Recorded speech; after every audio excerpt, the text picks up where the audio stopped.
Oh, look, there's some oak trees behind me. A wise old owl once lived in an oak. The more he saw, the less he spoke. The less he spoke, the more he heard. Now, wasn't he a wise old bird? Okay, well, it's about as poetic as I get. So, I made a video. I don't know if it's going to turn out okay. I might post it anyway, but let's make another one. I think I could do better. It's supposed to be a knife channel. Seems I could do more talk than knife making, but anyway, I keep hearing I keep seeing videos of these women in their cars crying over relationships, crying over not finding a man, crying over all kinds of stuff that's relationship related. And I started to hear the term gender war, and I'm like, that's kind of a strong term. Occasionally during the 70s, some feminist elements, they would say there's a war out there, sister, stuff like that. But I'm gonna tell a quick story, and I don't know how the other video is gonna look. I might post it anyway, so we'll see how this goes. But in World War One, there was a nerve gas that was developed and used in the trenches. It was used by the Germans. I forget if it was phosgene or mustard gas. I forget what it was. But the masks that they used to have that were issued to the soldiers back then were terrible. They were not like the masks we have today. Today we have the CBRNE masks. They got more advanced filters. There's a few that actually are air purifiers. Now, the masks back then, though, what they would do is they would basically take the carbon dioxide and they would kind of load up the carbon dioxide and basically buy the men a little bit of time and shielding from the gas, and hopefully they can keep this mask on until the gas passed, because what would happen was the mask would fill up with carbon dioxide. Eventually they would just physically run out of air to breathe. They just couldn't breathe, and they'd have to remove the mask and take their chances with breathing what was ever in the environment. So typically the game was the guys that panicked and hyperventilated and ran around with their rifles with the I must do something syndrome eventually ran out of air first, pulled the masks off, and then died from gas exposure. The ones that were smart, they kind of learned, hey, come on now, things are chaotic. The area is flooded with a dangerous substance. They're not going to really do much until it's gone. So we're going to basically just kind of sit back, relax, take a half a breath, and wait. And so basically they had this situation where what happens is that the men who were hyperventilating, who would have to take their masks off first, became sort of the canaries in the coal mine. They were the experiment, so to speak. Oh, look, that soldier dropped dead. I know it's not time to take the mask off yet. A few more minutes pass. Another guy, eventually he just couldn't take it anymore and rips it off, breathes in part of the fog, starts spasming on the ground and going into these weird contortions and kills over. Oh, not yet. Don't take the mask off yet. A couple more half breaths. Just kind of maybe hold the breath now slightly, let it out. Half breath, let it out. Conserve air. Another guy takes it off, dies. Another canary in a coal mine, dead. Which is another soldier dying from the gas exposure. Finally, after a time, the soldier takes his mask off, takes a breath, nothing happens, the danger's past. And that's how gas masks used to work during World War One. I'm sure there's some millennial that'll come at me with an article, or they went to some museum in Europe and that said something else. And that's what my teacher told me. So if education is so valuable, that came from an educator. Just so they know that. So if somebody says, well, that's not what really happened, what they used to do is, all right, well, whatever, okay, hey, whatever you want to say. what I'm getting at here is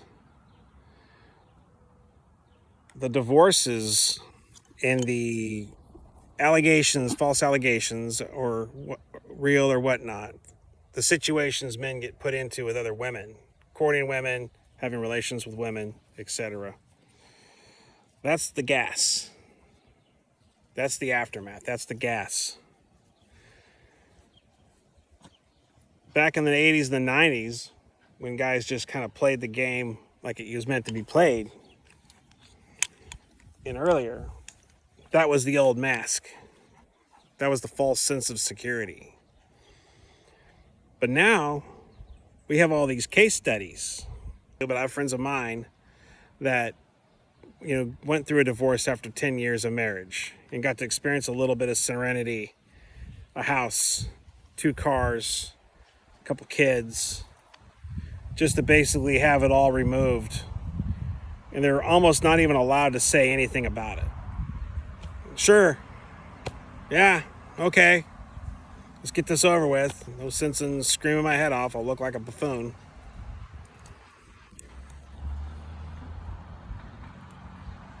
So that's that knowledge is the new mask. That knowledge and knowing what not to do is the new protection. Now, anything that comes out of my mouth is, I'm not a lawyer, so it's not legal advice. It's not to be construed as legal advice. Anything that comes out of my mouth is not financial advice. If I bring up anything about finances, it's just what I believe. It's what I do, but it's not meant for anybody else to follow my lead or do themselves. It's just what I do and what I believe. You're doing a harness. I need to get you guys new harnesses. So these are the only 2 women I let in my life here. My dogs. Hey, baby. Okay, get your arm out of there. So anyway, where was my train of thought? Okay, so what happens is that we have a situation here where we've had years and years and years of divorces, years and years and years of false allegations. We have cases going on almost like decades now.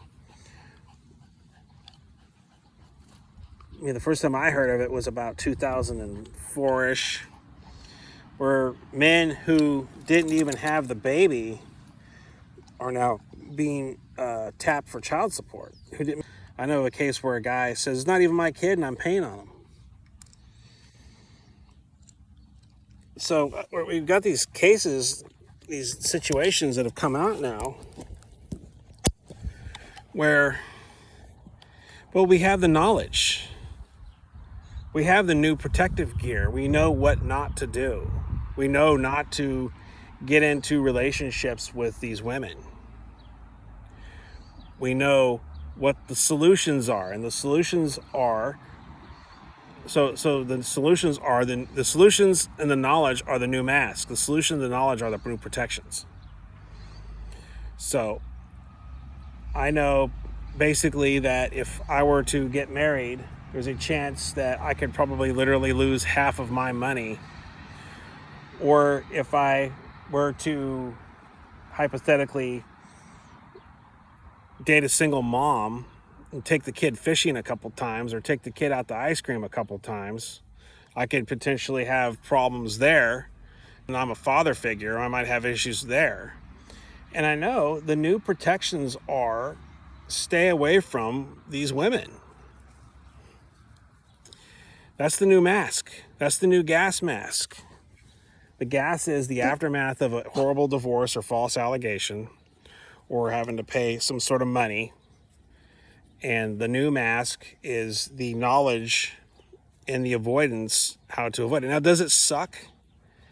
Does it suck that there's no more 2-story house, that there's no more sedan and minivan, and kids coming home from school?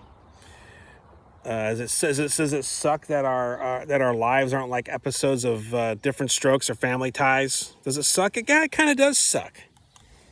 It kind of does suck. But the same guy that played the dad on Family Ties, remember what he came back as in Tremors?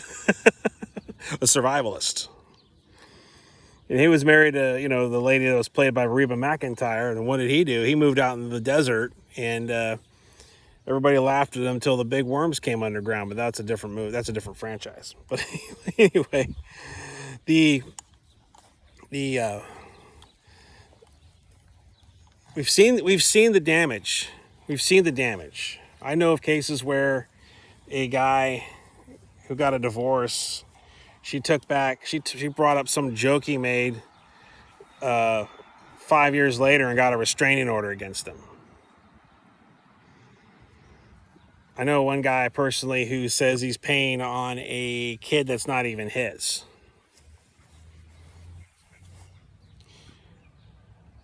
And I know it can go both ways, but it's like, why would I want to get involved with any of that now? Why would I do it? Another thing too, to give an example of, is a long time ago we used to have what's called Red Ribbon Week, and Red Ribbon Week was it started as a memorial, I think, against a slain DEA agent down in Colombia, if I remember correctly. But it was basically, we were allowed to go away from school for the day. We usually went to a park, and there was the law enforcement guys were there with the red ribbons. The red ribbons are hung everywhere. And the concept, we don't really do it anymore. I grew up in an era where, since we were knee high, we were told by the boomers, ironically, most of them were boomers, a lot of old guys too, from the greatest generation, but a lot of them were boomers. Don't do drugs. Drugs will ruin your life. Don't do drugs, kids. That's what we're told, since we're knee high. And ironically, it is amazing to see how many people I know that took that derailment through their life and wound up all screwed up on drugs. You were told not to do it more than once. DARE officers coming to school. We didn't have a DARE program, but we were told more than once through the materials, don't start doing drugs. And so it's maybe there's something somebody likes about, maybe there's something some people like about being in a degraded state. Maybe some people love giving their energy up to other people, their resources off to other people. Maybe there's something about not feeling good enough about themselves to own everything they work for outright and to give to others. Hey, there's welfare, isn't there? I mean, the base is already covered. I don't know. I'm just saying, why do guys do it? I mean, it sucks. It sucks. People have the biological imperative of sorts to start families, attracted to the opposite sex, and that's nothing I really talk about very much in my old materials. I bring very little of that up. In American society, it's not really smiled upon to come in and talk about one's personal issues and views concerning courting and courtship and things like that. It's just not really smiled upon. And a lot of the and I'll be honest, a lot of times for some of these guys to have a wife and a kid is kind of a flex. It's a flex in and of itself.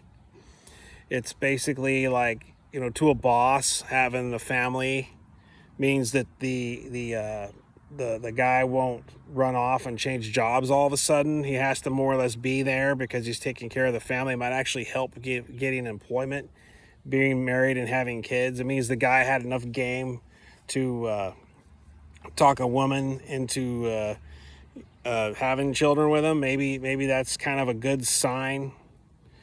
But a lot of this, so sometimes being, it's almost like, people talk about all the different levels of money and things people have to be middle class. It's almost like having the wife and kids is like that entry ticket. Once that ticket's punched, then they're kind of on the train to becoming middle class for real. It's the ability to sit there and have a conversation with their neighbor about how their kid's in baseball and he's doing really good, and the other neighbor says something like, well, my kid's in soccer and he's the number one whatever. And there's something about maybe that sort of bonding that those classes of people have. I never really viewed myself as middle class. I've always viewed myself as either being rich or poor. I mean, I'll take the money any day over being around people like that. Any day. So, but I'm just kind of putting that out there, the whole gender war concept. I think it's not as widespread as elements on the internet make it out to be. There's still plenty of people that are married, plenty of people having kids, plenty of people going in on that, but there's still a lot of pitfalls that came from it that I've seen happen through the years. And then if we want to go into a whole nother realm, there's the open relationship. They could talk for hours on that. And the husband somehow is supportive of it a lot of times, and the little wife gets a little tattoo of something on her. I mean, that's a whole different world. I don't even want to dip my pinky into. It's a whole nother thing. I don't even want to know about that. I don't even want to study it. It's actually not worth studying. And then people actually raise families around that. And I'm kind of like, well, I mean, what do? They get a sitter. Well, these are mommy's friends coming out from our old town, coming out to visit us. These are mommy's friends coming over to visit. And these are some new friends mommy found. They're really, but we want you to go. We want you to go to your room. I mean, do they call a sitter? They call the mom to come pick them up and take them to the movies. I mean, how does that happen? What do they do? I don't know. See, I don't know. And I don't. And see right there, I'm asking too many questions. I don't want to know. I don't want to know. I don't want to look out that window.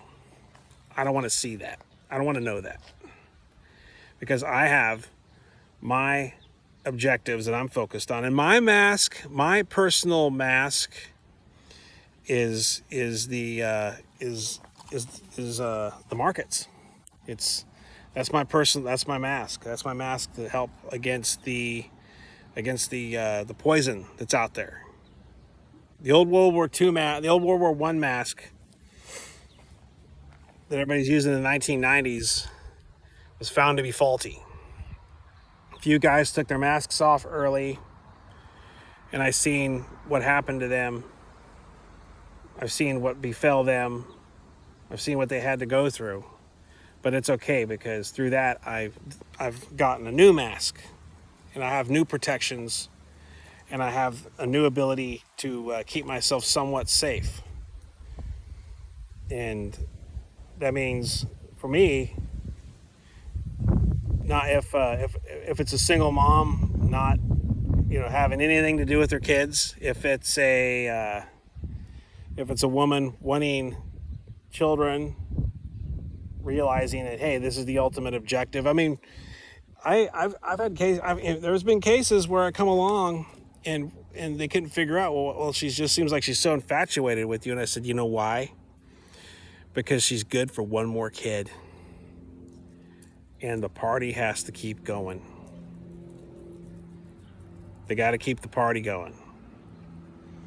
I knew one who, she just kind of in jest mentioned the baby. It started out with well, we're going to get a well, are you going to move out? Are you going to move out? And I said, well, I was looking at a house over on this street, and it was okay, but some boomer bought it, and he was in a position to buy it, and I really couldn't fix it up. It actually looks nice that he owns it. It would have been a slow moving project for me, but I was looking at that, but there's nothing going right now. So it went from pressuring me to moving out, to pressuring me to cheap hotels, to trying to pressure me to just do it in my truck. And I'm like, okay, this is different. Then later on, I just kind of kept kicking her loose and just saying, go away. I don't want nothing to do with you. to where eventually she found that guy and she wound up having a kid. She got her way. Better him than me.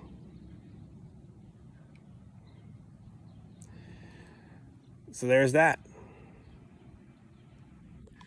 So yeah, I mean, I don't know. It's pretty bleak.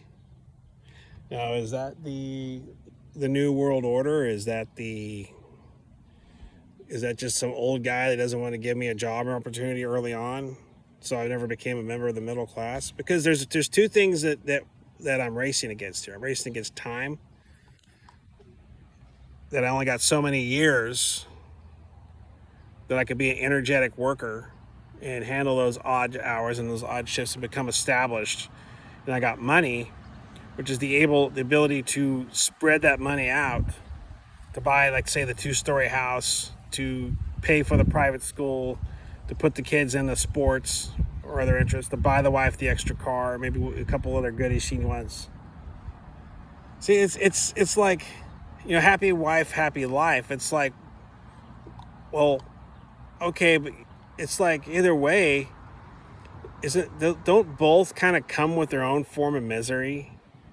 Being alone has its misery, but then being constantly having to be pressured to constantly earn more to keep these interests afloat have its also own form of misery. And sometimes that actually misery is even worse because it sucks energy of an actual person's working energy out of them, versus, say, at least with the misery, I can go ahead and grab, being alone, I can take my dogs for a walk. I'm not alone. I got them.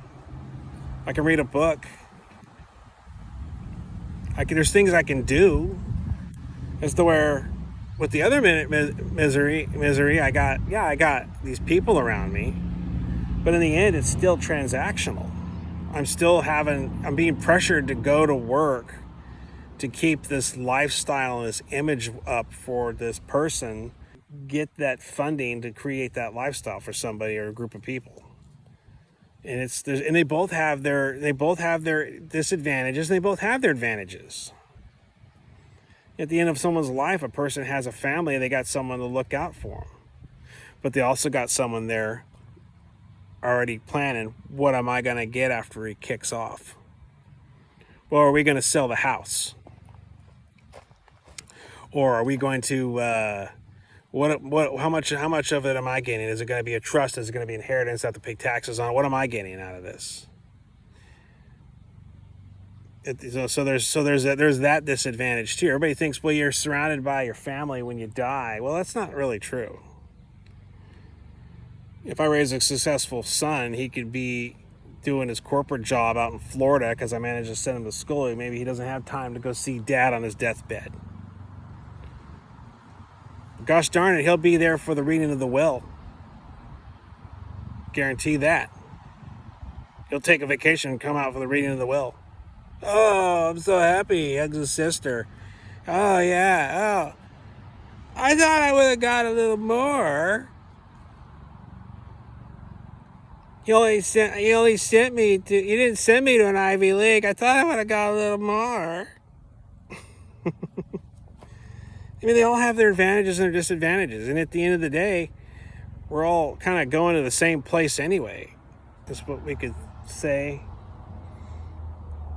But I still think my theory is that if this is as bad as the internet's making it out to be, which I don't know if it is, I still see plenty of middle-class homes that are all got families in them, that are all living their lives. I still don't see I still see, it's not like the whole society is crumbling because of this, but I still see a lot of people getting married and having kids. I still see a lot of it. So I don't know if it's as bad as the internet says it is, but they both have their advantages and disadvantages. And my advantages are, it's just kind of, I'm never going to have anybody eviscerate me for half of what I'm worth. And then another thing I'm never going to have is I'm never going to have someone telling me where to go and what to do on my own time. But then the other side, people have, one girl told me, I got my daughter and my son and it's fun. We have Lego time. It's fun. You're missing out on that.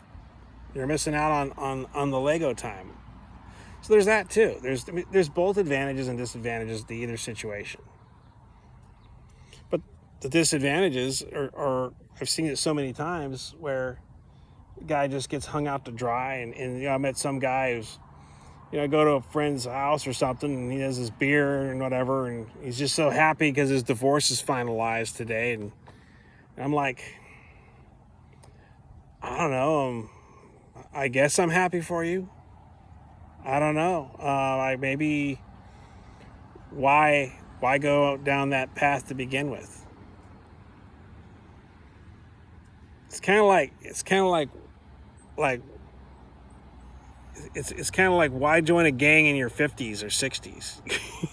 Just second time I tried to take up skateboarding again. I thought it'd be fun to go down to the skate park and skate. And I ran over a rut on the sidewalk, fell forward like a bag of bricks. I thought I broke my knee. At the age of 50, I don't need to be doing this. This is diminishing returns on this. I'm not going to be a pro skater. I'm not going to have my own pro model. Okay? So don't worry about the haters. Just let the haters worry about you. See you on the next one.